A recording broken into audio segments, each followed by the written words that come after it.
ശൂന്യതകളെ മാറ്റുന്ന പരിശുദ്ധാത്മാവ് നമ്മുടെ ഉള്ളിൽ ഇരിക്കുന്നു.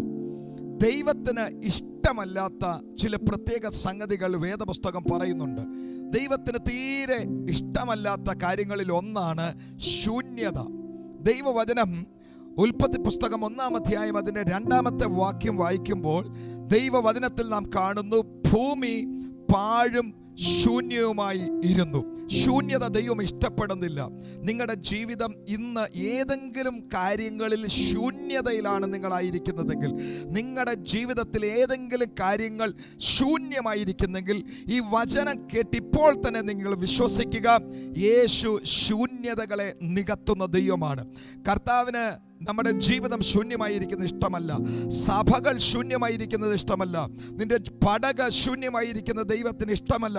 അതുകൊണ്ട് അരിമനാഥനായ കർത്താവ് പത്രോസിന്റെ പടക ശൂന്യമായിരിക്കുന്നത് കണ്ട് കർത്താവിന്റെ വചനം പറയുന്നു, യേശു പത്രോസിന്റെ പടകിൽ കയറി. പക്ഷെ ഒരു കാര്യം പ്രത്യേകം ശ്രദ്ധിക്കണേ, പടകിന്റെ ശൂന്യത നിറയ്ക്കുന്നതിന് മുമ്പ് യേശു ആദ്യം പത്രോസിന്റെ ഹൃദയത്തിന്റെ ശൂന്യതയെ വചനം കൊണ്ട് നിറച്ചു. ഇന്ന് പകലും യേശുവിന്റെ നാമത്തിൽ ഞാൻ നിങ്ങളോട് വിളിച്ചു പറയട്ടെ, നിങ്ങൾ പ്രതിസന്ധികൾ, നിങ്ങളുടെ ശൂന്യതകൾ മാറുന്നതിന് മുമ്പ് വചനം ഇപ്പോൾ നിങ്ങളെ നിറച്ചുകൊണ്ടിരിക്കുമ്പോൾ നിങ്ങൾ വിശ്വസിക്കുക, നമ്മുടെ കർത്താവ് ശൂന്യതകളെ മാറ്റുന്ന ദൈവമാണ്.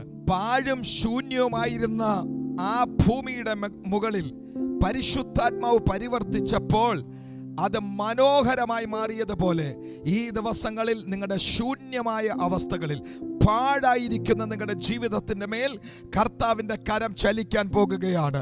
വിശ്വസിക്കുന്നവർ ചേർന്ന ദൈവത്തിന് ഹല്ലേലൂയ പാടി കർത്താവിനെ മഹിമപ്പെടുത്തട്ടെ. അടുത്തത്, ദൈവത്തിന് ഇഷ്ടമല്ലാത്തൊരു കാര്യം, ഇരുൾ ദൈവത്തിന് ഇഷ്ടമല്ല.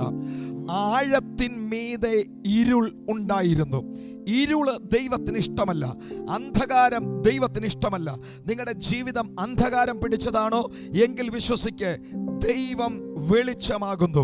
ആ വെളിച്ചം നിങ്ങളിലേക്ക് പ്രകാശിക്കട്ടെ. നിത്യ രക്ഷയുടെ വെളിച്ചം നിങ്ങളിൽ പ്രകാശിക്കാൻ യേശുവിൻ നാമത്തിൽ ഇന്ന് പകൽ ഞാൻ പ്രാർത്ഥിക്കുകയാണ്. ഇരുള് നിങ്ങളിൽ നിന്ന് നീങ്ങിപ്പോകട്ടെ. അന്ധകാരത്തിന്റെ സകല പ്രവൃത്തികളും നമ്മുടെ ജീവിതങ്ങളിൽ നിന്ന് നീങ്ങിപ്പോകട്ടെ. നിങ്ങളുടെ ജീവിതത്തിലെ വാഗ്ദത്തങ്ങൾ മുളച്ചു പൊങ്ങാൻ അനുവദിക്കാതെ അതിന്മേൽ പരിവർത്തിച്ചു കൊണ്ടിരിക്കുന്ന ഊഷരതയുടെ ദുരാത്മാക്കളെ യേശുവിൻ്റെ നാമത്തിൽ ഞാൻ ശാസിക്കുന്നു. നിങ്ങളുടെ വാഗ്ദത്തങ്ങൾ കിളിർത്ത് പൊങ്ങട്ടെ. യേശുവിൻ നാമത്തിൽ ഫലമുളവാകട്ടെ. നന്മ യേശുവിൻ നാമത്തിൽ നിങ്ങളുടെ മേൽ വന്നു ചേരട്ടെ. കിളിർത്ത് പുറത്തു വരേണ്ടതിനെ തടഞ്ഞു വെച്ചിരിക്കുന്ന എല്ലാ തടസ്സങ്ങളും യേശുവിൻ്റെ നാമത്തിൽ പൊട്ടട്ടെ. ദൈവത്തിന് ഇഷ്ടമല്ലാത്ത ഈ കാര്യങ്ങളെല്ലാം എങ്ങനെയാണെന്ന് നീങ്ങുന്നതെന്ന് ദൈവത്തിൻ്റെ ജനത്തിനറിയാമോ? അത് നീങ്ങാൻ ഒരേ ഒരു മാർഗമേ ഉള്ളൂ. ആ മേഖലകളിൽ ദൈവത്തിൻ്റെ പരിശുദ്ധാത്മാവ് പ്രവർത്തിച്ചാൽ മതി.